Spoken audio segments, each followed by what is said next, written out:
Chapter 17, Physical and Cognitive Development in Late Adulthood by Brittany Nowansky. Gerontology is the scientific study of aging. Aging has always fascinated me, and I have worked in many areas such as skilled rehab, long-term care, memory units, and currently hospice over the last 5 years. In that time, I can tell you that the life expectancy or the expected lifespan for people have severely gone up. From in the 1930s, where males used to live to be around 58 and females around 62, to today we see males living to be around 76 and females around 81. That expectancy is only going to continue to go up. Thanks to technology and education, we are able to not only consider old until much later in life now. Especially with hospice, the subgroups have a much more critical role. There are patients that we have that are young, but it helps to be able to divide the other patients into appropriate subgroups, such as young old, which is 60 to 75, old 75 to 85, and oldest old 85 and older. With having the subgroups, we're able to figure out where people are within the aging process. We all age, it's just a matter of fact, but we do it with slightly different variances. The senses are all affected during this aging process. Your vision declines. It's estimated that about 17% of adults over 40 in the United States have been diagnosed with cataracts, a condition in which the lens inside the eye becomes clouded and obscures the vision. Cataracts can be surgically corrected, and about 5% of the people in the United States have it fixed. Unfortunately, AMD, or age-related macular degeneration, is not treatable. AMD is a disease in which the retina diminishes vision for fine details, and people with AMD gradually lose their central vision. Hearing loss also occurs, but in steps. First, it's the loss of hearing high-frequency sounds, which is why people with hearing loss can typically hear like a male deep-range voice, but won't hear that of like a young child's high-pitched scream. Most people with hearing loss have issues also with word discrimination. They can't exactly tell what word you're using unless typically when you're talking with people with hearing loss, you want to look towards the person, make sure you're facing them, use that lower range and pronunciate your words. If they're still not understanding, maybe try a different word and they'll understand that pronunciation better. People also may deal with tinnitus or a constant ringing in the ears. I guess between 12 and 14% of people 65 and over experience this. I was not aware of that until I read it in the book. Fortunately, the ability to taste doesn't seem to decline over time. Taste such as salty, bitter, sweet, and sour, you're able to tell all the different textures and everything all the way up until death. The only difference is medication may affect how it tastes. Smell basically goes away. Age 60 and up, smelling declines. Skin is also less responsive to hot or cold measures.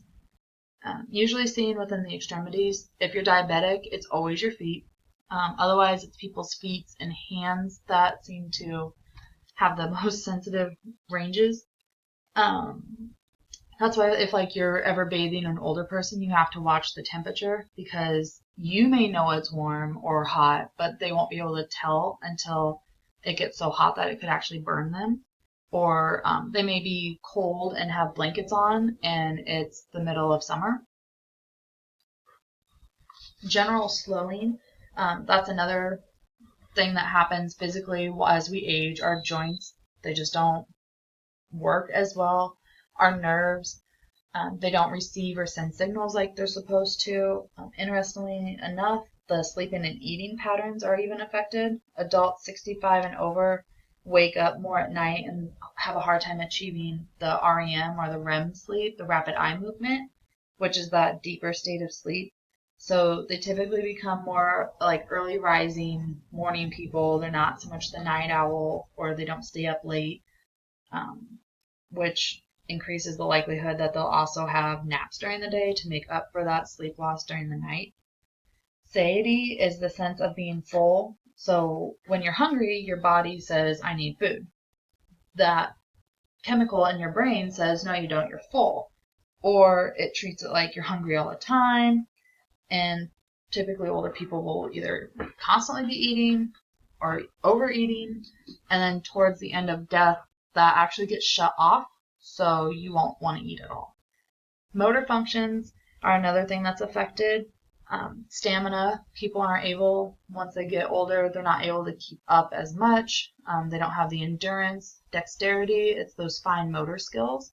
So they won't be doing like needlepoint or anything that requires you to have to like use your fingers a lot. A lot of that's due to arthritis too. Balance, all of us have seen those "help, I've fallen and I can't get up," those Life Alert commercials. Balance just goes away. It's part of your inner ear.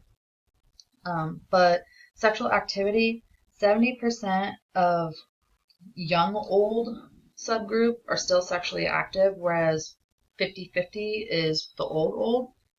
Women, usually their sex drive increases or they become more sexually adventurous, more willing to engage in sexual experimentation.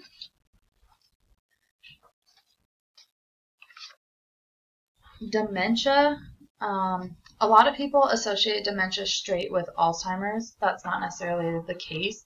You can have dementia without having Alzheimer's. If you think of it kind of like the flu, Alzheimer's is the flu, whereas a cold is dementia. If you have the flu, you have a cold. If you have just a cold, you may not have the flu. So dementia affects 2 to 8% of 60 and over year olds across the entire globe. A form of dementia is vascular dementia. It's brought on when someone has like multiple small strokes. That brain damage caused by these strokes can't necessarily be fixed, but with rehab, some of that function can be improved. Whereas Alzheimer's, none of that can be fixed. If you have a diagnosis of Alzheimer's, your memory is going to slowly go away. You're going to start with memory difficulties. You're going to start repeating conversations. You're going to get lost or disorientated in unfamiliar settings. It progresses so far to where memories from any of your short-term memory or more recent events, those go first. It goes all the way back to your long ago events or well-rehearsed procedures are the last to go. So people with Alzheimer's will sometimes revert back to speaking about like 1930s when they were way younger, or they'll think that they're at their mom and dad's home and they're a small child, or they just become completely withdrawn and don't speak at all. With age, if you are one of the lucky ones that don't have to deal with dementia or Alzheimer's, a lot of people think age brings on wisdom. Paul Blatte, his 5 criteria to wisdom, he was the leading researcher for wisdom. He apparently died in 2006 according to our text. He would ask a hypothetical question, and based off of the answers given, he would use these 5 criteria to determine if the person's level of wisdom was high or low. He would use factual knowledge, procedural knowledge, understanding of the relevance of context, understanding of the relevance of values, recognition that it's impossible to know in advance how any decision will ultimately affect one's life.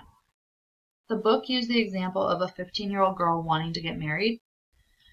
To Blatte, a person would be judged to be in low wisdom if the response was something like, "A 15-year-old girl getting married, that's stupid. I would tell the girl to forget about it until she's older."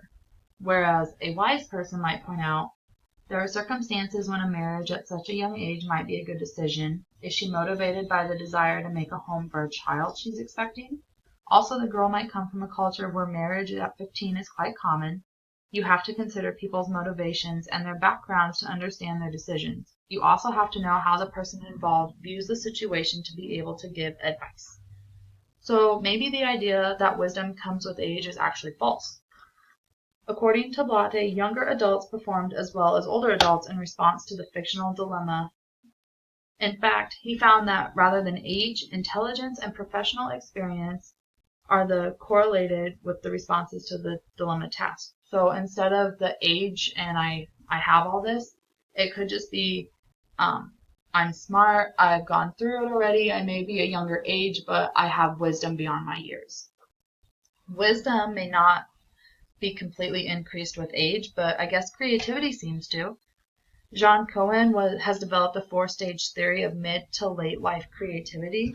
He proposed that around the age of 50, creative individuals enter a re-evaluation phase, during which they reflect on the past accomplishments they've made and formulate new goals for themselves.